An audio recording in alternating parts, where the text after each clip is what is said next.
Good morning. It is day 2. 4:19 in the morning. Got our coffee rolling. We are about to head back to the saddle. Called in a couple bulls last night. Had a good bull far away that we glassed up, so hopefully they are still lingering in the area and we can put one down today. So wish us luck. We'll see you up there.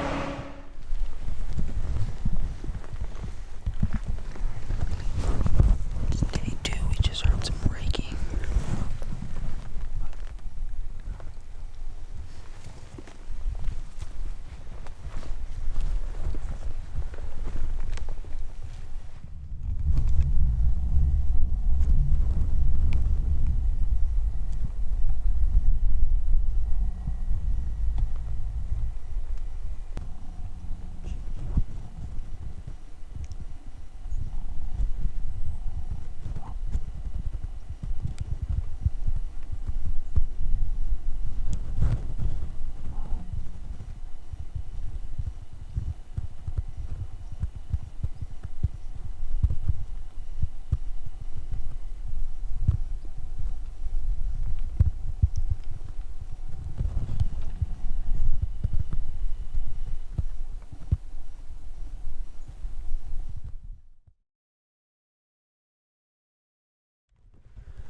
Alright, well, heck of a morning.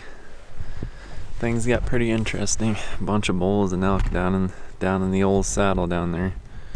And I got to within 70 yards of a bull at broadside and just didn't feel comfortable with the shot at the time, so ended up passing it. I was hoping to get at least 10-15 yards closer, and I think another guy that was walking up there at the same time, I think those bulls winded him and they took off up the ridge to go bed for the day. So I think we're gonna Go bed for the day too.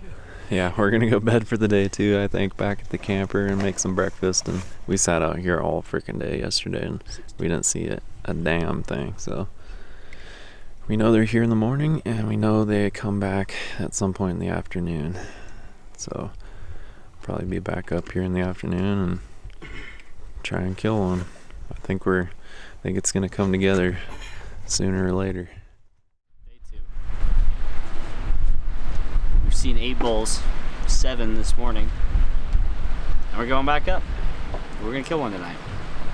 Trey specifically. That's right. Hell yeah. It's gonna be rainy maybe. Nice. Might get a little rain shower in tonight, but hopefully not. But we're gonna go kill an elk tonight. I can feel it, I can see it. It's gonna happen. We're gonna pull an all-nighter and pack some meat up. So we're all rested up, packed up, ready to go. We'll see you on the mountain.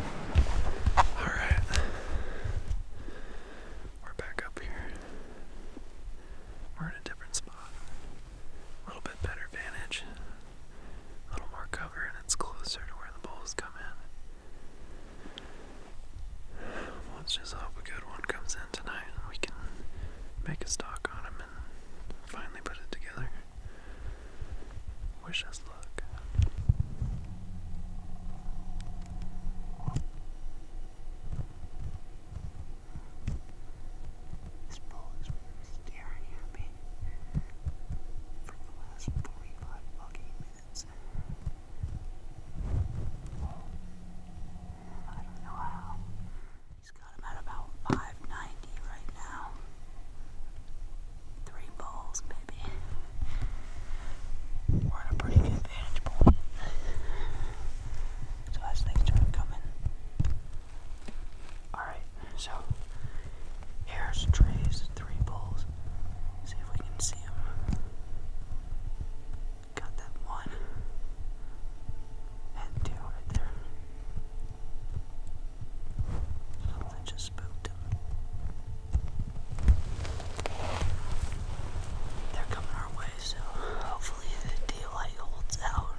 let's hope there's a few bulls in there like there was yesterday morning.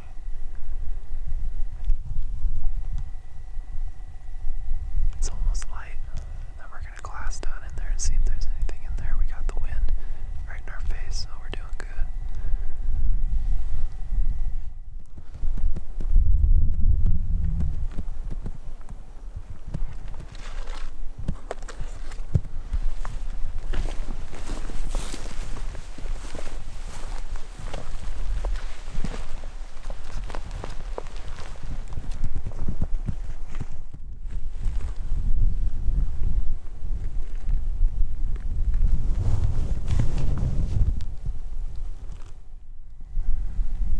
Cody's gonna go down and peek into the saddle.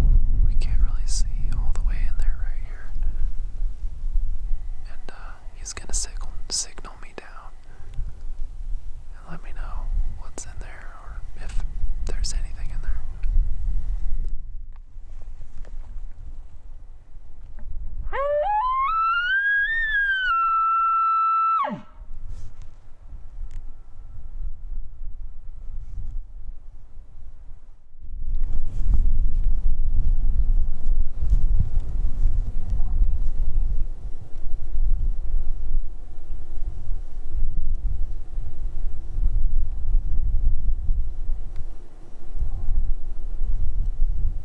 Man, that's such a good bull.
And Cody's down here. Oh, I hope I can get him in there for him. He's a nice bull.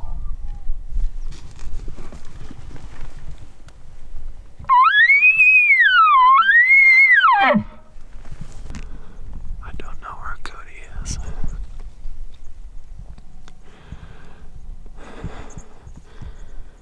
But the wind is really good.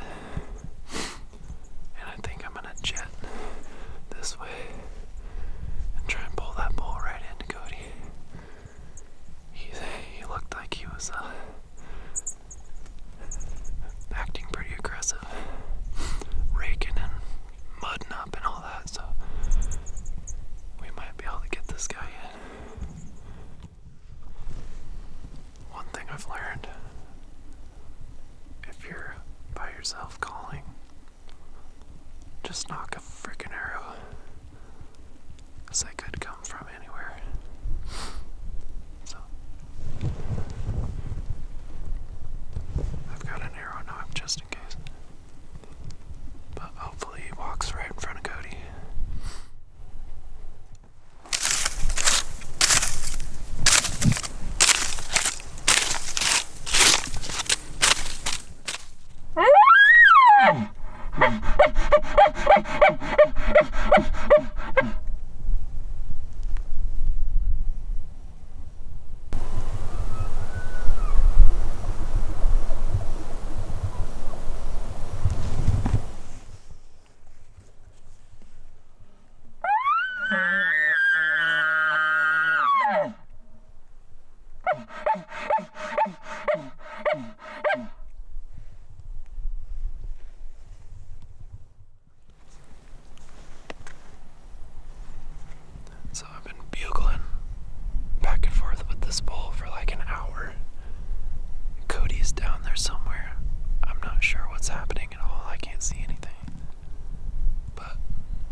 responses from him, so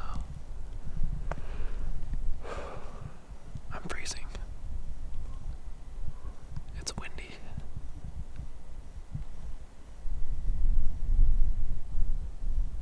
Just trying to get this guy to close some distance. And I picked up Cody in my binos, and I was watching him walk up to this bull, and then that bull just ran off. I don't know if he just got a shot at him or what, but that was pretty intense.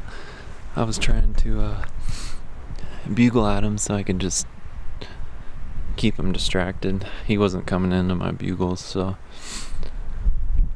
that was intense. It's crazy watching it from so far away. I hope he got a shot at him. If not, then I think he just spooked him. So we'll see. I'm gonna try and pick him up on the glass again and see if he's heading back this way or not. I'm not sure how long it's gonna take Cody to get back here. If he shot that bull, he may be looking for blood or something. I don't know. I guess I can just wait here. I'm not really sure what else to do, because I don't know what happened. He could be on his way back, so. But for now, I'm gonna eat a snack because I am absolutely starving. And then we will see what happened. I'm sure Cody will have a story for us, so. So we probably left off with Trey saying, I think he shot or I think he killed or something. Let me just explain everything that happened. So I went down about 300 feet from Trey first thing in the morning, or maybe 30 minutes before sunrise. I look over, there's only 2 bulls, but they're probably about 1,000 yards away, like pretty far away. None like right below me, and we hear a bugle pretty early in the morning, just unprompted. So Trey, once I get down there, I tell him, hey, we got 2 bulls way far away out in what we call the gully. He sees that, and he's like, okay, and I tell him, let's do a bugle. He rips a perfect bugle, and this bull, he's just running wild. He's just looks like he's fighting another bull, but there's no other bull, and he's just shaking his head, and he's running rampant, and he just starts running right for us, and he's pretty far away. So he gets about, he closes at like almost 500 meters or 500 yards, like pretty quick, and I get into position. The sun hasn't come fully up over the mountains, and I'm off to the west, and I'm looking for him to come up the mountain towards Trey, and I have a perfect shooting lane. I range everything in sight. I got one rock that if he goes up a different route, he's 60 away. He's going to walk 5 feet in front of me if he takes the regular route. I've got everything ready, arrow knocked, and he gets hung up in some trees below Trey, and I'm pretty confused at what's going on, and Trey bugles, he bugles back, so we kind of know where he's at, but I can't really see Trey at this point, so we're just kind of like doing our own thing and like trying to figure it out. But the sun comes up and blinds me from the east, so I'm like, this isn't even a good spot, and he sounds like he's following to Trey around a whole rock face, which is the opposite way that I thought he was going to come up. So I run up the mountain to Trey, and I'm like, hey, do you see him? He's like, yeah, he's like down in these trees. I come around this rock right here, and I go up back here, and I like, Trey's like right behind me, just hanging back. I peek over, and I see him start coming through the trees, and he's a big 6-point, beautiful bull, and he's just raking, and he just breaks through that last layer of tree, but he's still just kind of hung up raking. I tell Trey, I'm like, hey, go bugle back. And so Trey runs back and bugles, and we think he's going to come up this side of the mountain here. But Trey bugles but he pushes it out a little far that way, and he goes on the original route that I had already planned for. So I have to fucking run all the way back around to intercept him. So we get around back to these rocks here, and he's coming up towards us, and I'm like, this is fucking perfect. The wind is coming from the east, or from the south, up the mountain right to me, and he's gonna drive south right up to me, going straight up the mountain to hit Trey.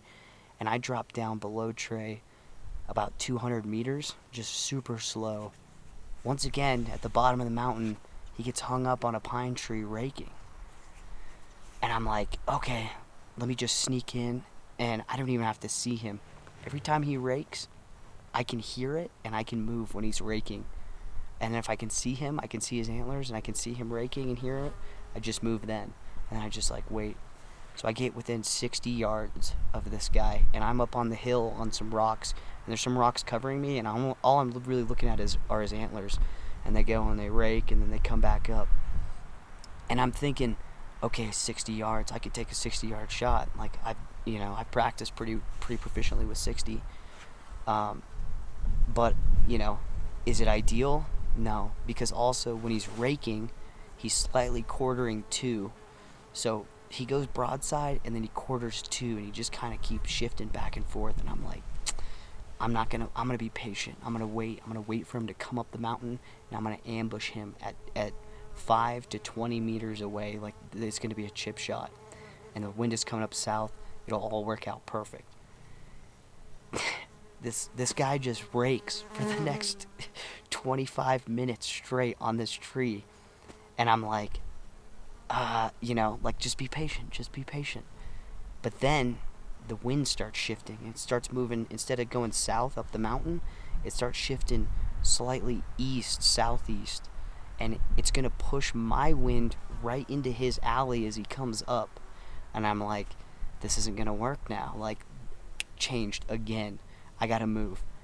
And I just basically do the same thing. Watch him rake, I move. So I range him at 58 where I'm at, and I just slowly move down some rocks, like through the way that I thought he was gonna come up. And I get within 52, and I can see another little rock face that I can get to, and I'm like, oh, I'm gonna get closer. Once again, raking, I move in, I get to 43 yards. It's perfect. I'm very close though. It's getting really quiet. He can hear everything. A bird jumps up and flies over my head, and he immediately stops raking, follows the bird, is kind of cautious, goes right back to raking. At this point, I'm like 43 yards, like, this is as close as I'm gonna get without getting spooked. I have gloves on, and because it was pretty cold this morning. At this point, for about 2 hours, I'd been holding my arrow knocked on my bow. I'd been holding with a C grip so that the arrow doesn't bob and make noise, because if you don't hold it, it'll bob and it'll knock on the arrow and it'll get their attention. And I'd been holding it for 2 hours like that, and I had gloves on. I completely forgot that I was holding. This sounds ridiculous, I know. I was holding the arrow. I go to pull back, and I'm like on like my knees on a side rock like this. I go to pull back, and the knock on my arrow comes right out of my D loop, and I have no idea what happened. And I'm like, oh shit. He stops raking, and he looks up at me, and I go back down. I put the knock back on, and I have no idea what happened, and I know now. But I go up, and I do the same exact thing. He kind of goes back to raking a little bit, but I pull up. I get the shot. I got the perfect pin on him. I pull it, and I fucking hit a rock right in front of me. He jumps immediately out to 68 yards and keeps moving. I had a horrible shot, and I totally regret taking it, but I shot at 70, and I went under his belly. It was like a in-the-moment thing. Totally regret it. Luckily, I didn't even touch him. Thank God. I didn't want to wound him and not kill him. But I had no idea what happened. Turns out that what happened was my finger never came off my arrow. It sounds so ridiculous. But I had thought of everything. I was thinking about all the noise, all the wind, all the positioning, and I had these gloves on, so I couldn't feel that arrow, and I fucked it up. Let me preface this with, I guess it's not prefaced anymore, but this was my first 40-yard encounter with a bull that I was going to shoot. He was huge. I was thinking about the rack, the pack out. I was so far ahead of myself. I didn't even fucking get through the most important part. And I popped, when I shot that arrow, I'm lucky that I didn't even break my bow, like that the knock stayed on my arrow, but my finger pushed the arrow down and it hit the rock in front of me. So dumb.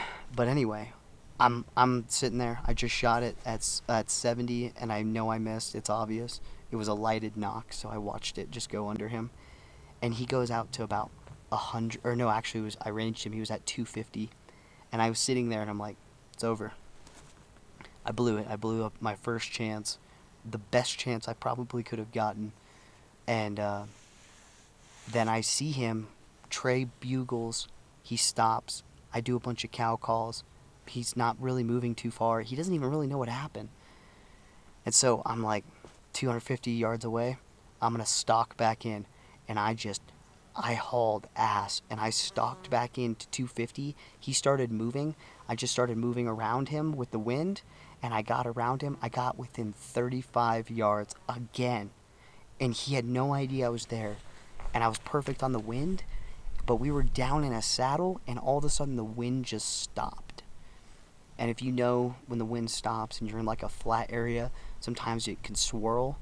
And I'm thinking maybe it swirled and he got it. And when I got him at 35, all I could see were his antlers. So after that, I heard the stomping and his antlers disappeared. And I knew that he had ran from me. I continued on I chased him. I got another opportunity. It wasn't an opportunity really, but I got probably within 100 yards of him on the side of a mountain, and this is like 500 or 600 yards away from where this all had originally happened, and it's all uphill. I was smoked. It has been like 3 hours at this point, and he just knew something was onto him, so he just really took off over the mountain, and so I didn't get another shot. But yeah, we're doing this now because we're back out here. We're back on the mountain. We're waiting for nightfall. We're optimistic, hoping something's gonna come out. But I thought about it, and I was pretty upset about how it all turned out because everything I did was so perfect up until that moment. But I told Trey, I was like, man, I'm not gonna let this define me. We need to just think about the next opportunity and learn from it. So back at camp, we shot some arrows. I got my confidence back up, and we're gonna do it tonight. Fuck yeah. About 10 minutes ago, we heard our first bugle, and it's 4:47. That's our earliest bugle in the afternoon that we've heard. So we went to check it out. We didn't see where the bull was bugling from, but we glassed the ridge across from the saddle. And we've got a bull bedded up there, so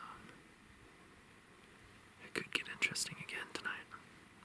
Bugle at him again. He just turned.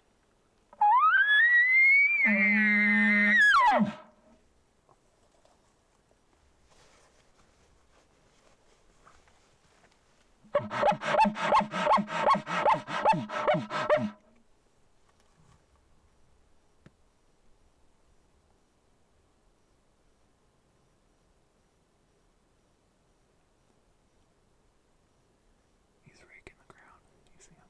Yeah.